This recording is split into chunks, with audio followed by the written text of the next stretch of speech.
Our series of videos has led up to the point of being able to show you how to apply some of the knowledge that we've gained in a real strategy of building a portfolio of single-family homes or upscale townhomes. Let's talk about building that portfolio over time, and there's several things we need to focus on. We need to focus on the acquisition of our portfolio, and you may remember that we said the acquisition needs to be somewhat opportunistic. There are times when the window for acquisition is wide open, and there are times when it's not so attractive to acquire. We also need to be focusing all along the way on debt reduction. And once we have the portfolio that we want, we need to focus even harder on debt reduction. Then, as we get to the point in our working life where we want to slow down or stop doing the things that are driving the income on the income statement side of life, we can enjoy a period of cash flow. And then the last thing I'd like to talk to you about is intelligent disposition, because there are lots of things you can do to minimize intrusion by Uncle Sam into the benefits of investing in real estate. Let's start with acquisition. You'll remember that we said the window for opportunity to acquire real estate is wide open because of record low interest rates, extremely high demand for rentals, relatively attractive prices as compared to other parts of the nation, where we are in the current real estate cycle with a forecast for steady upward increases in value over the next 36 to 48 months. The fact that we're here in the Research Triangle of North Carolina, one of the hottest markets in the nation, and we're dealing with such a great balance sheet builder when we're talking about real estate. That's the opportunity in front of us. Let's talk first about the acquisition phase of building a portfolio of investment properties. When a person says to me they want to invest in real estate, I look first to a single-family home or an upscale townhome. Not many of us are going to go out and buy an apartment complex, or certainly not buy a regional mall. But it's very feasible for any investor to begin to build a portfolio of single-family homes, be it individual houses or upscale townhomes. And it may be that you're actually living in your first rental property. The home you're in now might be a great home to keep and own as a rental. Lots of my clients are thinking about that. What they're doing is refinancing their homes while they still live there as an owner, get an owner-occupied loan at a great rate, and then they use the down payment that they've taken some capital out with that loan. They use the down payment to purchase their next property. Or maybe you have the capital and you go out and you just buy your first rental property. Over time, you want to acquire another one and another one. I like to see most of my clients end up owning, say, 3 to 5 rental properties. And as you buy them over time, they will begin to kick off more cash flow. But if you remember, we've talked about the fact that when you highly leverage, get a mortgage for a good part of the purchase price, there's not going to be a big periodic cash flow. $2,000, $2,500 a year is typical in the early years. As you move forward, that will grow a little bit. But let's say we're looking at a portfolio of 5 properties that we've put together over maybe a period of 10 years. And now we've got what we want. We would move out of the thought process on acquisition when we have the portfolio that we want, or when the window of opportunity for acquisition closes. If interest rates begin to climb way up, if the availability of good properties is not there, that may cause us to change our focus from acquisition to debt reduction. Now, we're going to be playing with debt reduction all along the way, because every time we make a mortgage payment with other people's money, with the tenant's money, it goes to reduce the liability of that mortgage. But let's say we're sitting here with our 5 properties. They're kicking off a modest amount of profit or cash flow each year. How do we develop a strategy to move from leveraged mortgaged properties to debt-free properties that are really what we would call cash cows? Well, I like to use Dave Ramsey's concept of a debt snowball. If we're sitting today with 5 properties, they each have a mortgage. As we make the normal payments, we're amortizing those mortgages, paying them down. But each year, these properties are kicking off some additional cash flow. So the step that I would recommend is that you pick the home that has the lowest mortgage and begin to attack that with the cash flow from all the other properties. In other words, I'm going to take the $2,500 from house number 1 and I'm going to prepay the mortgage on house number 2. I'm going to take the $2,500 from house number 3 and I'm going to prepay the mortgage on house number 2. I'm going to take the money that house number 2 itself throws off and apply that towards its own mortgage as mortgage prepayment. I'm going to take the $3,000 from house number 4. I've owned that one a little longer. The cash flow's a little bigger. I'm going to take the $3,000 from house number 5 and I'm going to apply all of that against my smallest mortgage. And because I live on a budget and I'm being a saver, not a spender, I'm going to find $200 a month somewhere in my budget that I can use for debt reduction, and I'm going to apply that $2,400 against the mortgage. Well, let's see what we're able to accomplish. In addition to the normal pay down of that mortgage that's in the monthly payments, each year we would be paying an additional $15,900. So if we continue to do that with discipline over a period of 8 to 10 years, we'll have that first house completely paid for.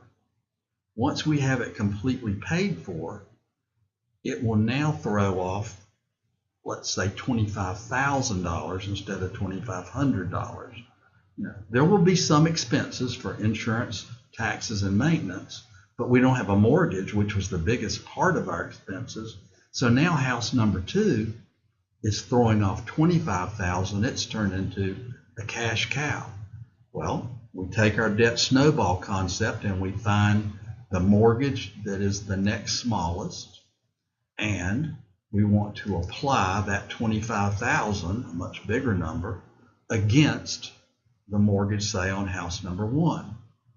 And as time passes, the cash flow gets a little bigger on an annual basis. We take the $3,000 that house number 1 is now producing and we apply that back against the mortgage, and we take house number 3 and house number 4 and house number 5, and using the process and the principles of mortgage acceleration, we pay down those mortgages. And again, we've increased our career, we've grown in our income, so now we're going to find $300 a month, and I'm going to apply that on killing off that mortgage too. Well, with this house, we're paying off the mortgage much quicker. We're paying an extra $41,600 a year, and so it's only going to take us about 3 years to pay off the balance on that second mortgage. Well, now the snowball's rolling. We have 2 properties that are completely paid off. We continue the process. We find our third smallest mortgage and apply the cash flow from all the properties against that debt, again using the principles of mortgage acceleration. We take that $300 a month that we're saving out of our ordinary budget and apply it. But look, now with 2 houses paid for, we're paying off debt on this house number 3 at the rate of $63,600. Because we've been paying on it for a number of years already, it's only going to take us 2 years to get the third house paid for. And the process goes forward. It's actually possible to make that first home move through the process faster. In other words, we don't have to take 8 to 10 years to pay it off if we use a different strategy that says, I'm going to look at all 5 of my properties and I'm going to take the one that's the least productive, and at some point I'm going to sell it and take that equity and apply it against house number 1. And if we do that, it won't take anywhere near 8 to 10 years for it to happen. But my goal is for my clients to each have 4 good properties that are totally paid for by the time in their life where they want to slow down what they do on the income statement side of life, and they want to have cash flow from their balance sheet to replace that earned income. If we have 4 houses that are each throwing off $25,000 a year, and we're at the point in our working lifetime where we want to begin to draw down on some of that cash flow from the income statement, you'll see that we've got $100,000 a year for each year coming from our balance sheet now that can replace earned income. Now, a minute ago, we looked at 8 to 10 years, 3 to 4 years, 2 years. To get 4 properties paid for really takes about 10 or 12 years if you work the process right. If you don't sell that 5th property to accelerate it, it might take 15 or 18 years. Even if it took 20 years, think about it. The average working lifetime is from 25 years old to 65 years old. That's 40 years.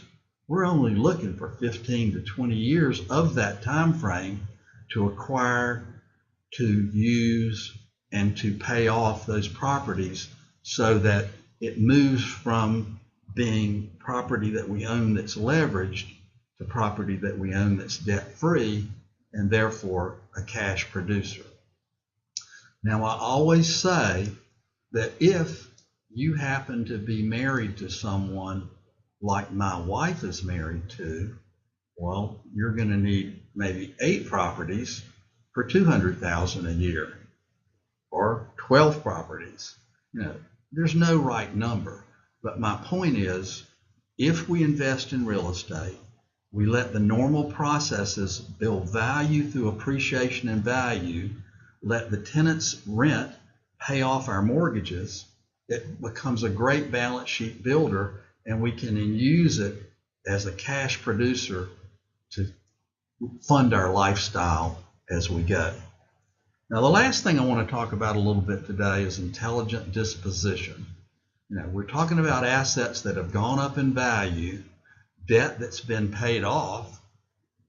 We talked about the fact that depreciation is tracked as a part of our basis. So we've really depreciated these properties down to a very low basis. How do we monetize that investment? How do we turn it into money without being killed in taxes? And let me give you one strategy that I think is worth pursuing. Along the way, we're not going to sell properties outright to begin with. We're going to take advantage of Tax Code Section 1031, which talks about a like-kind exchange. If we had a home that's aging and we think we'd like to get into a newer asset that would perform better, or if the prime rental area shifts within our market, we may want to sell one home and roll that capital into another. There's a device to do that without any taxation, and it's called a Section 1031 tax-free exchange.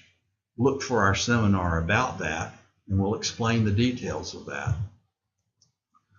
Another thing that needs to be considered is the broad topic of family wealth management. There's a lot to be said about that. There's a device called a trust that can be used where properties can be put into a trust. Trusts have their own tax rate.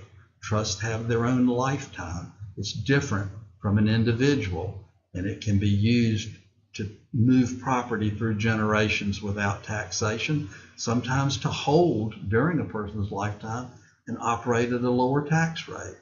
And then there's the big area of testamentary disposition.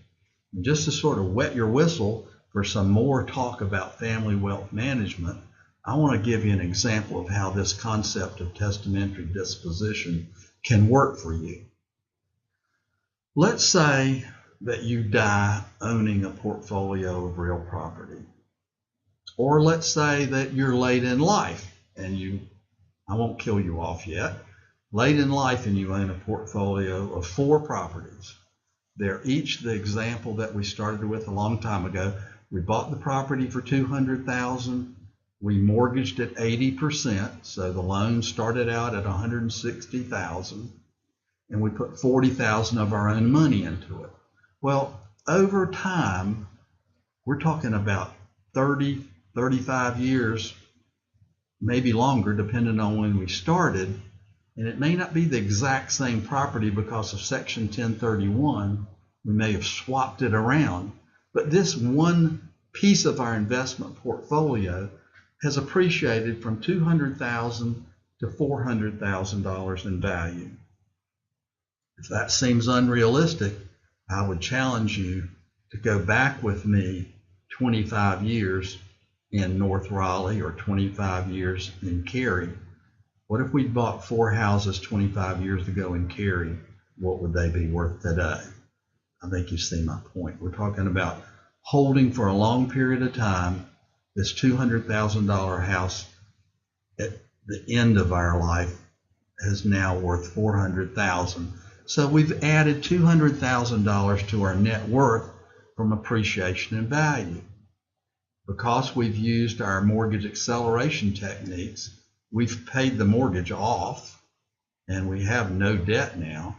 So another $160,000 has been added to our net worth from debt reduction. And let's say that we look at those together. The two factors, appreciation and value and debt reduction, have added $360,000 to our net worth. And we said that we had 4 of these houses. So overall, we've got $1.44 million of increase in our net worth. Well, do we sell these properties? How do we minimize our tax? Let me show you a strategy that really works nicely. If we've got this $1.44 million increase in our net worth that hasn't been taxed, we need to remember that we have very little basis in this property. The depreciation life for real estate is 27.5 years. We're talking about a longer period of time. So we've depreciated the structure completely, and our only basis in this property is the value of the 4 lots. The value of the 4 lots at the time that we bought this property. Using the 80% to the structure, 20% to the land, we valued the land at $40,000 when we started this process. So even though we've had an increase in our net worth of $1.44 million, the only basis that we have in this property is $160,000. If we sold the $1,444,000 worth of property today while we're alive, we'd probably spend 6% in cost of sale, real estate commission, and some other closing costs. So our net proceeds from sale would be about $1.375 million, still a big number that hasn't been taxed. Our only basis in this property is $160,000, so our gain would be $1,215,000 of gain that we need to pay taxes on. Well, if you want to avoid that taxation altogether, there's a way you can do it, and that is to die. If you die owning this property and leave it to your heirs, I can already see children saying, I need to have this conversation with my parents. If you die owning the real estate, on the date of your death, the day before your death, your basis is $160,000. On the day of your death, when it passes to your children, they immediately get a step up in basis to the full market value. Our tax laws today provide that if you die owning real estate, on the date of your death, your heirs get a step up in basis to full market value. Thus, they can turn around and sell that property for $1.44 million and have no gain and therefore owe no taxes. That's just one of the many devices that you can use to have real estate be an important part of your wealth building, of your estate planning, and of the bigger picture of generational family wealth management. If you'd like to learn more about how to use real estate as a part of your investment strategy, I invite you to give us a call or stop by our office or check us out on the web at www.blockrealty.com.